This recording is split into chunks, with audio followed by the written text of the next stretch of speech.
Hey guys! So I have a sort of funny story about cranes. Here's my crane.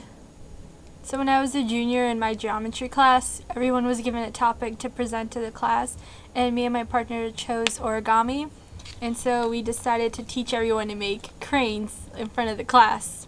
And that was pretty fun.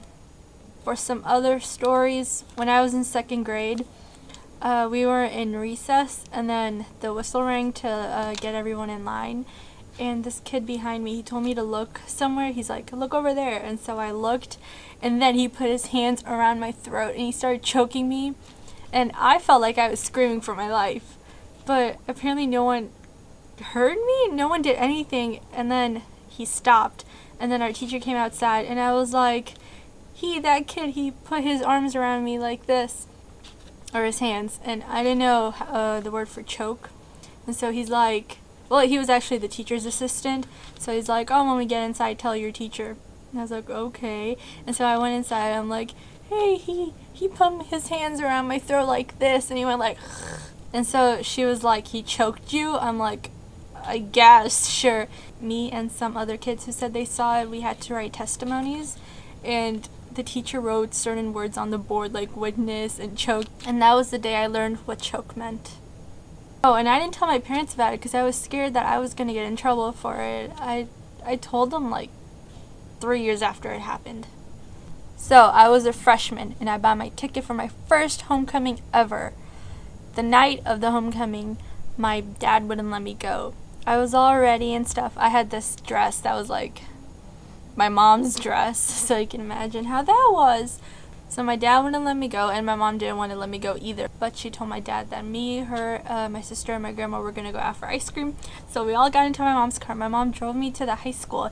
She's like, oh, I'm just going to stay out here and you can go inside. And I'm like, okay, if you really want to do that.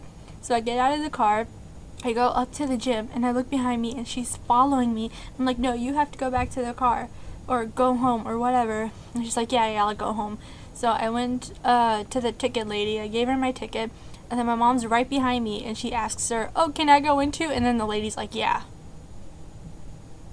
So I go in, and the whole time my mom follows me around. Every 10 seconds she would tell me that we needed to go home, and I mean, I saw people, but I didn't have any fun. Then last year, my senior year, was the second time I went to homecoming.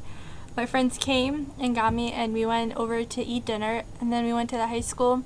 We were there about 30 minutes, then someone taps on my shoulder. I turn around, and it's my mom. So for the next hour and a half, she's there. For like the last 30 minutes, she was yelling at me, cussing at me, and all banging the whole time. She's like, no, we gotta go home. I was like, just leave me alone. Part of me felt like I should have been embarrassed about it, but then a bigger part of me felt like, I don't care if she's there, so what? I shouldn't let what anyone else thinks nor my mom's yelling affect my mood. So that homecoming was one of the best nights of my life. Oh, and then prom happened. We went to prom, me and my friends, and we got outside when it ended, and my mom was there. And so me and my friends tried running to my friend's car, and then my mom was yelling my whole name the whole time, but it's not like I was abandoning her or anything. I asked her why she was there. She's like, oh, I came to pick you up. I'm like, you knew my friends would drive me home. So those are my stories. None of them really happy. Melissa, I really liked yours. Danielle, we will see you tomorrow with your crazy stories. DFTBA.